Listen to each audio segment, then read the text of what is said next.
there. But on the program now, it's Jason White, represents District 48 in the House of Representatives, serves as the Speaker Pro Tem of Mississippi's House of Representatives. Representative White, thanks for coming in. Appreciate it, man. Yes, sir, Gerard. Good morning. Good to be with y'all. So you've guys have been down there under the dome we're in our third week. We're in our third week. Yeah. That's correct. Yeah. So how's that been going so far? We've hit our first deadline, which is introduction of bills. Now, the committee deadline is still 10 days away, and so the weeping and gnashing of teeth will really start when I believe it was Les Miles at LSU talked about Death Valley. He said, "Where dreams go to die." That first committee deadline is where bills go to die. So, I got you. So folks will, everybody will have an attitude once we see what's living and dying after that first committee deadline, because we set a record for my 12 years in the legislature. The House members dropped 1,947 bills, I believe. How many? We only reserved the numbers 1 through 1999, and then at 2000, those are Senate bills, 2000 to 4000. Okay. So, yeah, I think last year we had about 1,400. So the sausage factory is alive and well. We may not have 19 good ideas, but I'm certain we don't have 1,900. How many make it through committee? You have any?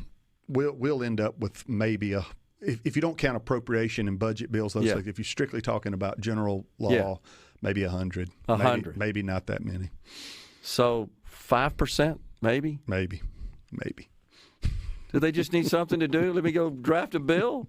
I'll get you that number and text it to you today when I get back to the cap. Okay. But it's a very, very low number. Yeah. Well, you couldn't take on more for floor debate and so forth. Nope. You couldn't do it. Nope. And some committees, as you know, have just a rash of them, and others have very few. That's right. Right? That's right. Depending on, Depending on committee and topics and where the hot debate is of the day and that sort of thing. Yeah. So anything that kind of sticks out as getting a lot of buzz and attention, certainly we've talked about on the program, the state of the healthcare industry in Mississippi is a crisis. It is, and and that is a legitimate concern. I think some folks are using it for political advantage as well. But I will admit and say we there's a reckoning coming for healthcare, not just in Mississippi but nationwide, and politicians have been talking about it for a long time. And again, that may be the problem, is that it's politicians talking about it and not people in businesses and taxpayers talking about it enough. So when I spoke to MEC last week, it was MEC Day at the Capitol last week or week before. Yep. I used my few little minutes because everything else had already been said that needed to be said about how great MEC was and commended them and that sort of thing. But I challenged him on the healthcare issue. I was like, this is only going to get solved by businesses in our state whose employees are hunting and looking for health care. And how does that work? We're taking care of the folks who don't make anything in the form of Medicaid.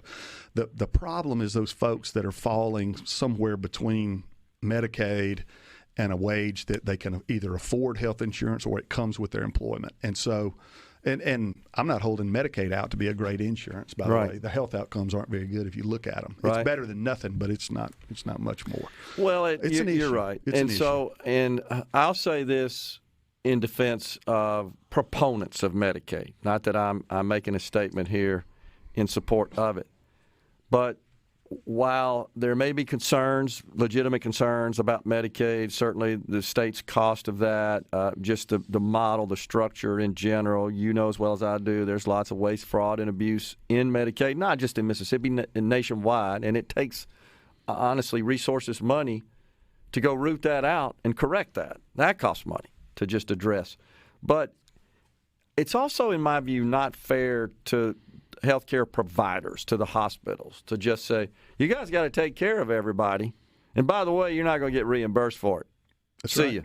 And so that's not fair either. That's right. Well, when I hear, I come at most of my political analysis from a very conservative side, way from the right, and so I hear a lot of my friends who are, think like me on those issues. They're like, look, they live and die on their own. These hospitals, providers, clinics, all that stuff, it's a business just like my business, you know.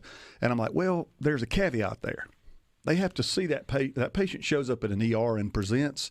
They've got to see them. Federal law. And especially, you know, if they're taking Medicaid from folks that do have it, then that's another even bigger step in having to see them. So we've required something of them. So we do have a stake in the game, so to speak, to try, if there's a way, to make something work. And typically the things that the government gets in, we mess up. So. Well, something I wanted to share with you, Representative White, that I have on all the lawmakers that have been on the program that is kind of flying under the radar, and that's the recent enhancements to the Affordable Care Act that actually were enacted in the American Rescue Plan, which was passed shortly after Joe Biden was seated. Those provisions recently got extended and became permanent with the passage of the Inflation Reduction Act. And what's key there for Mississippi with respect to this question of expanding Medicaid is that able-bodied adults can purchase coverage in the exchanges, private coverage, for zero-cost premium if their household income is less than 150% of the federal poverty level, which is actually more generous than Medicaid. That's correct. For expansion for able-bodied adults, as you know, is 138%. Right. It seems like we ought to be promoting, ought to be educating. Now, Dr. Edney at Department of Health has texted me on the text line here and said, we are actually doing that now, which I welcome. And Commissioner Cheney's trying to promote it. So yes. Unfortunately, all that gets lumped into the, you know, all the different catchphrases depending on which side of the political football you're on. And so it's not getting the traction that it should. But it is there. And in a lot of cases, in a lot of states, it's been very viable and is working. Yes. Well, it is estimated, depending on who you talk to, that some 200,000+ would receive coverage if we expanded Medicaid. That would be able-bodied adults with incomes less than 138% of the federal poverty level. They would qualify. But these same people would qualify for coverage in the exchanges. That's we correct. should be driving them to the exchanges because that costs the state of Mississippi nothing. You are correct. And we're trying to see what we could do from a state policy level to push them that way. Okay. You know, that's a federal program. We don't have a lot of say in that. I understand. But we could spend our money, which wouldn't be a whole lot, to just promote it, to educate. Correct. You are correct. And we could require that of our hospitals that are struggling as well. They should be promoting that when they're dealing with patients that don't have any coverage. You know, you qualify for this. Of course, unfortunately, sometimes it's difficult to find out what a person's income is, what their household income is. Some people don't want you to know what it is. Don't know. They don't have bank accounts. They don't file tax returns. We found that out, right? When we put that COVID grant up. That's right.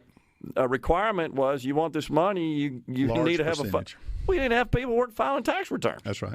It really came to light, I think, as part of that. Now, the Department of Revenue had been telling us about that, but when we made money available, they come out of the woodwork in line to receive that money. We had requests to tweak the program to be able to let those folks in. We're like, without any tax returns? We're like, no, we're not going to tweak. Well, good. I'm glad we did. I didn't know that. I didn't know folks had said that. Yeah, you got to give them the money even though they just don't file tax returns. Right. Which means they're likely receiving their income through non-taxable, non-reported means. They're taxable. They're just not reporting it. They're skirting. They're avoiding.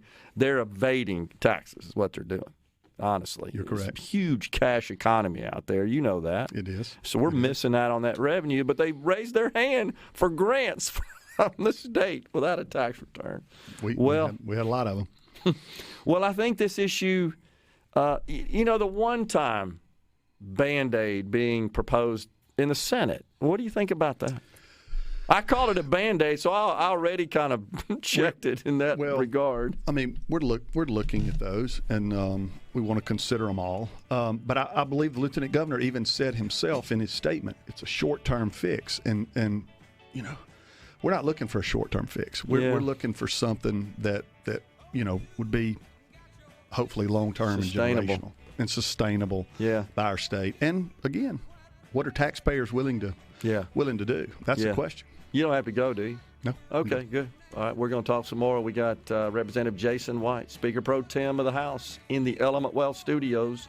Coming right, Representative Jason White, the Speaker Pro Tem of the House of Representatives, in the Element Wealth Studios. So, all right, so we've spoken a bit about health care. We'll see all that goes. I haven't seen any proposals out of the House at this point. All the focus has been on these handful of bills from the Senate. What are they talking about in the House? You're going to see some bills similar to the ones that the Lieutenant Governor talked about. There's you're hearing a lot about that community hospital bill or some sort of collaboration and consolidation type thing. A group of community hospitals, and when I say community hospitals, I'm really talking about publicly owned hospitals that are either owned by the county or the state or an association, a combination of they're public. They're owned by the folks in that area in some form or fashion and run by a board that's either appointed by a board of supervisors or a board of aldermen or something like that.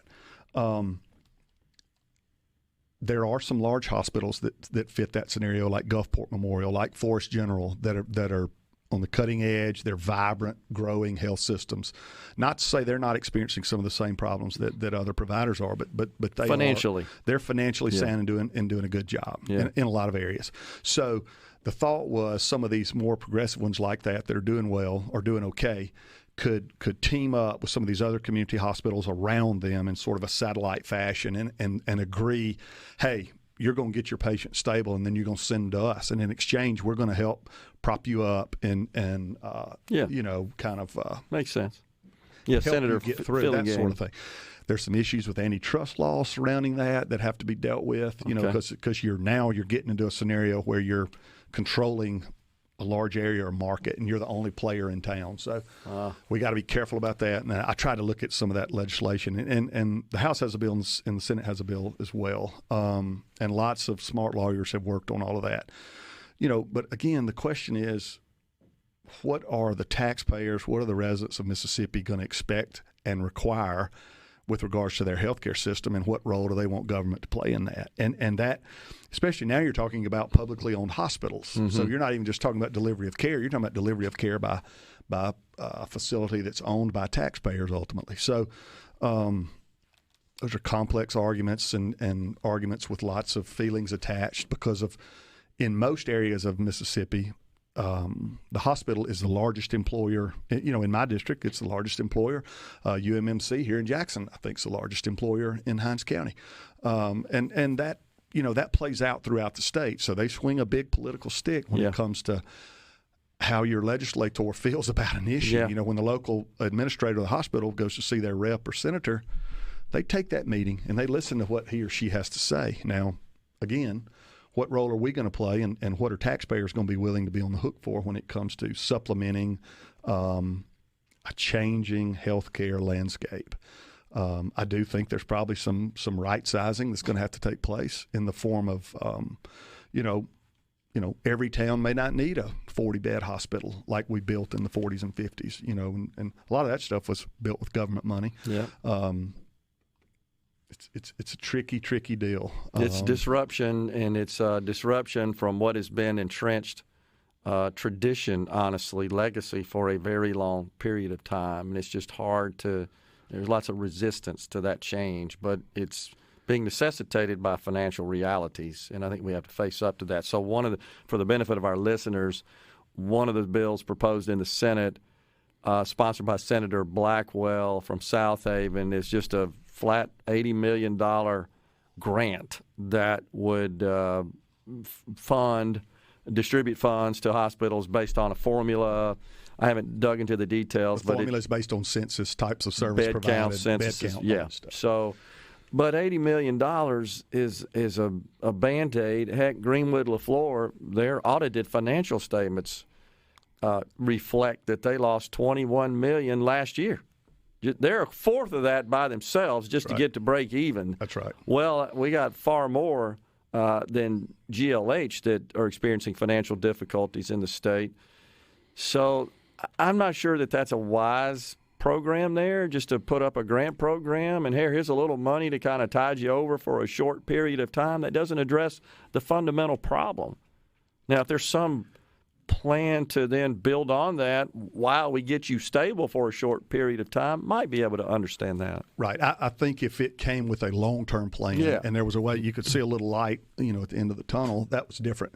That might be different. And, the pandemic came along and exposed this and maybe sped this up a little bit in the form of it exposed another area that we hadn't talked about today, and that is a shortage of healthcare workers, specifically nurses and doctors. And that issue continues to haunt us here in Mississippi. We did a lot last year with ARPA funds to try to beef up our nursing programs around the state on the community college as well as the senior college front. But that takes time, just like so many of these other things do. So we won't see relief from that for still a few years in the forms of expanded nursing classes. Got to hire professors if you're going to expand classes. Where those people don't just fall out of the sky. I've actually heard anecdotally about cancellation of nursing classes here recently because they couldn't get the instructors. That's correct. That's right. And hey, how you going to hire a professor at $50,000, $60,000 a year when they can travel around and nurse a little, do a travel nurse deal and make $125,000 or $150,000. Yeah. And again, the pandemic exposed a lot of that shortage, and people are much more transient and able to pick up and move and that sort of thing. Whereas, folks set up roots and they were where they were 30 years ago. That's not the case now. Some of the large hospitals in the metro area here are total contract now for their nursing. That's right. They can't hire people full time. And, of course, that comes at a premium from a cost perspective when you're paying a third-party contractor for that. But they got no other choice at this point. So, yeah, it's a complicated matter. Okay, so the speaker was in a couple of weeks ago and declared that elimination of the income tax remains his top priority. What do you think? It is. It is still his top priority. Anytime I meet with he and Trey Lamar, and they're both in the room with me, that's all we talk about. Between the two of them, he was on last week discussing it. Of course, they're still after it as they should be. Yeah. It is a lofty goal, but it is an achievable goal now for us, and we can kind of you can look out there and see that in the form of the revenues that we're bringing in and what we're spending on recurring expenses in state government. We're going to run a surplus of over $1 billion again this year. I will also admit we've got some big problems in state government, in our mental health, in our DHS, and in our corrections that need fixing. I'm not trying to gloss over those. And it's going to take money to fix those problems, but we've got money to fix those problems. We need to get our priorities right, fix those things, but at the same time, there is a path to getting out of the income tax business and stopping the penalty on work that we continue to have. And it would, Speaker would love to take one more bite at that apple, here in his last session. Yep. Yeah. Well, so are we going to see some bills filed to that effect? I think you'll see a bill filed. As you know, y'all have had the lieutenant governor on, and he's talked about the Senate's tax rebate proposal, which I believe is give or take around $250 million. We would like we like the idea that the Senate's on board with some additional tax cuts. We would just rather see those permanent in the form of, let's either take another 0.5% or percent off. We're going to be a 4% flat tax at the end of this 4-year phase in. We'd like to go ahead and add a paragraph to that bill and take us to 3.5% or 3% over another year or two. Make that a 5 or 6 year plan if that's what we need to do. Or if you don't like that idea, let's just go ahead and speed up this 4-year plan and whack about half of it, getting to 4%, and we'll get to 4% quicker. We'll get there in a year or two instead of 4 years. So I think it's good that the Senate is on board with some additional tax cuts. I think we just disagree on, we want something more permanent and structured and not just a one-time rebate that looks like a gimmick in a election year to send somebody a check. Yeah, and I've heard that buzz as well. There's some concern that this may just be political in nature and really not substantive. It looks that way. And I, the argument from their side is, well, we don't know what the future's going to hold in inflation and all that. So before we give away the store, we've got the money. Let's just send taxpayers a check, and we'll worry about next year. I would submit to you, folks do a whole lot better keeping their money in their pocket instead of us holding it a little while and deciding how much to give back to them. I don't like the idea of that. I appreciate the fact that the lieutenant governor is on board with additional tax cuts, and I think that's a good starting place. Yeah, I totally agree. And so we should point out that your description of getting eventually down to a one bracket 4% flat tax comes based on the legislation enacted last year last session. That's correct. And that's basically a 4-year phase in. Yeah. We would just let's go ahead and speed that up. We got rid of the existing middle 4% bracket. Now we're going to put the chop to the 5% bracket, bring it down to 4%, income over $10,000, taxable income taxed at the flat 4% rate. That ultimately is what's going to happen. At full phase-in at the end of year 4, that would be end of year 4. Just saying, let's do it after year 2. Maybe. You got to go? You can hang around. I can hang around one more. Okay. We got Jason White in the Element Wealth Studio. Mississippi, Representative Jason White in the Element Wealth Studio. So we were just talking about the Speaker's goal, and I think yours as well. Representative Lamar, certainly at Ways and Means, and many in the House for sure, have the goal of full elimination of the income tax. That was a goal set in motion last year. We didn't quite get that across the finish line. We got what I described as a down payment on elimination, which was significant reduction of taxes in the tax reform bill. But we had a question, is this off the table? It's not. You guys are still working on that. It's still a goal. And it's still a major goal of the House. And again, the math works. So it's not a pie in the sky type thing. It's just, there's got to be political will and want to. Yeah. So and I always say, and voters have to be calling their representatives and senators and demanding it. And we had some of that. I think that plays a key role in it too. Voters and taxpayers, folks hear what their constituents tell them and react, sometimes slower than they should, but they react, though. They react. They do, no doubt about it. And the thing, as you well know, is there are multiple ways of expressing your views to members now that we didn't have. In the old days, you just had to call and leave a message for the most part, but we got lots of different ways of getting social media and all that. There changed it. Look, one dynamic I hear more about, a dollar is a dollar, and when we were trying to cut the income tax and this goal of eliminating it, I get calls from taxpayers and constituents all the time and say, Jason, I'm not worried about the income tax. Get me some help on my car tag. And I'm like, I know. It's the same dollar one way or another. But, right. I don't get that either. It's just, but I mean, it is real. I have real. Folks stop me and say, look, I don't care about that income tax. I don't feel that. I feel it when I go write that check for that car tag. And so, and then some folks holler about the grocery tax. And all of those are things that we need to be looking at as a state and how we generate the income that the state runs off of. I thought the first place to start is the money we take from folks when they go to work. And so while we can, I think it's a worthy goal. That's certainly the most conservative approach to taxation and generation of revenue has been thought so in conservative enclaves for decades, that taxing production, taxing income is far less efficient than taxing consumption. With respect to the car tags, as you know, most of that goes to counties. I mean, that's how they run their shop. That's right. Property taxes and ad valorem taxes on car tags, and some of that goes to the municipalities as well.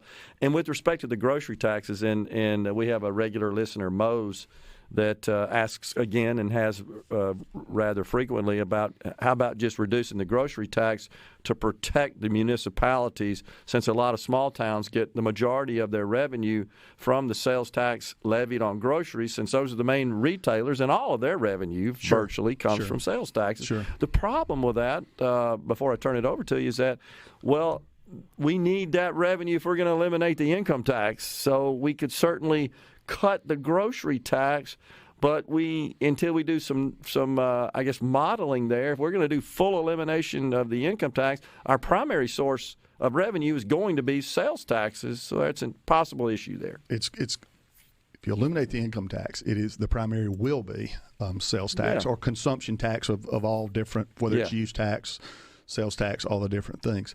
And as you note, and in the areas that I represent, the grocery tax is the main generator of income for our local municipal governments in the area that I represent and in most areas of the state. That is, the grocery store and or the Walmart is the largest sales tax generator, and the city receives a portion back. That 7% gets sent into the state, and then the state sends the municipality their portion back, and that's what most of municipal government in Mississippi is funded from, is that sales tax diversion. So if you start lowering that grocery tax, you're going to have to figure out a way, number one, to absorb it as a state, but number two, it's almost a double hit, because you've got to figure out how municipal governments are going to be quote, made whole, or how they're going to fund, the services that taxpayers have expected them to provide. Yeah. It's and it gets a little dicey there because in the smaller municipalities, typically it's groceries, sale of groceries Sure. that generates most of that tax, and that's where their revenue comes from. But I would submit to you, Jason, that maybe the reason a lot of folks have this just aversion to that car tag is that it is a one-time hit that they got to dig in for, but rather as compared to, I should say, income tax, generally speaking, you're getting paid by an employer, and that's being deducted, and you just don't notice it. And then you do your tax return, and it's pretty even, or you may get a slight refund, maybe owe a little bit.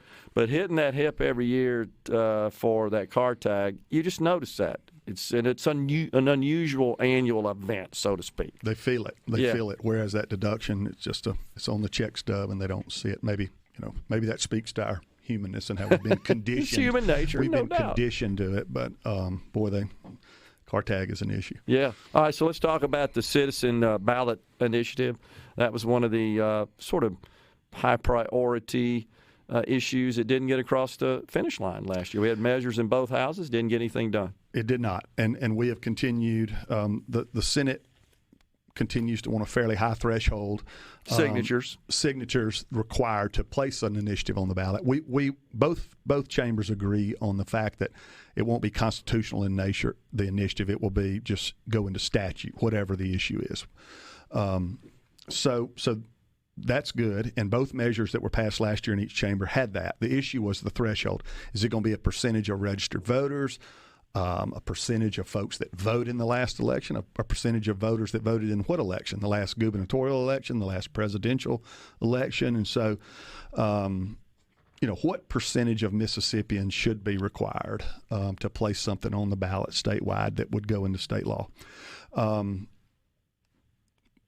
Anywhere from 100,000 to 250,000. I mean, I've heard every. Well, that's what we have now, right? We had 100. Roughly, it works out to 106,000, right, I think. Right, about in the 110. House. That's right. Okay, that's and right. then in the Senate was virtually double that. About 240. That's right. And I think you're going to see us maybe settle somewhere in the middle of that. Maybe 175, and let's do the deal. You think we can get an agreement there? I think we can get an agreement there. And the other thing is, it gets passed. Somebody says, well, if it's statute, the legislature will just come in and change it the next year.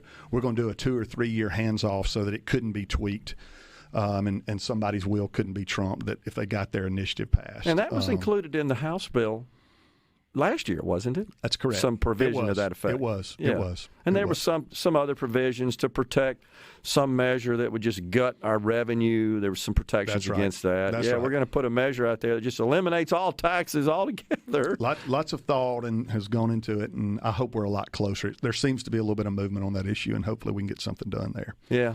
All right, what about allocation of the remaining tranche of money we got in the American Rescue Plan? That's something you guys got to handle as well, right? It is. We didn't spend about $300 million last year, and then, as you know, the governor vetoed about $50 million that was spent. So we've got about $350 million to spend. I think you'll see most of that go into existing programs that we set up last year, mainly water and sewer and rural water associations, because those were, wildly popular and lots of applications, and that money is finally starting to applications are finally starting to be processed and the money go out. So I think you'll see us plus up some of those, hopefully, and then the rest of it we'll see. There's lots of talk about incentivizing nursing programs that we talked about earlier, medical school programs, as well as some sort of something for hospitals and providers that we've already talked about. So I don't know if some of that money will go to there, if it'll go to something else, but those are all. There's the tourism stuff was very popular last year. We spent ARPA money on that. They want to do that again this year, and I don't know where we are. The House and Senate, I think, both have bills that would send money to support those tourism endeavors throughout the state, advertising mainly about stuff going on here. Well, I know that Senator Parks from Corinth has a bill in the Senate that would provide nursing students grants, and I think $6,000 per year for a maximum of 3 years towards the repayment of student loans. But it just seems to me like we need some way to get instructors, so to fund at a market rate people that could come in and train folks to be nurses. That's right. And we had conversations last week with our IHL folks and our junior college folks about how can we do that. Okay. We spent a bunch of money last year beefing up nursing programs at Hines, at Holmes, Northwest. I can't remember all the ones, to expand their capacity. And they talked about the need for instructors. And so we're like, all right, here we are. What can we do to do that? Okay. So it's a complex, long pipeline type thing. All right. Representative Jason White has been our guest. Appreciate you coming in. Always good to see you, Thank sir. you, Gerard. Yep. Good to be here. We'll be right back in the Element Wealth studios. Please stay.